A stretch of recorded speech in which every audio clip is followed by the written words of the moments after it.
আসসালামু আলাইকুম প্রিয় শ্রোতা ও দর্শক মণ্ডলী।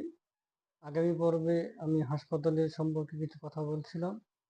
আজকে হাসপাতাল সম্পর্কে দুটি তথ্য দিব, আউটডোর এবং জরুরি বিভাগ। আউটডোর হচ্ছে বহির্বিভাগ, যেখানে সকল প্রাথমিক রোগী দেখাশোনা করা হয়। আর এমার্জেন্সি হচ্ছে জরুরি বিভাগ, যেখানে সবসময় এমার্জেন্সি, কাটাছেঁড়া, শ্বাসকষ্ট, হার্ট স্ট্রোকের রোগী, এসব রোগী দেখানো হয়। আপনাকে রোগীর উপর নির্ভর করে আউটডোর, এমার্জেন্সি এই জায়গাগুলোতে যাইতে হবে। অনেকে বুঝতে পারে না, এই কারণে তাদের ঠিক করতে পারে না কোথায় যাবে, কোন রোগী নিয়ে। এই বিস্তারিত আরেকটা পরের ভিডিওতে আসবো, তাই অবশ্যই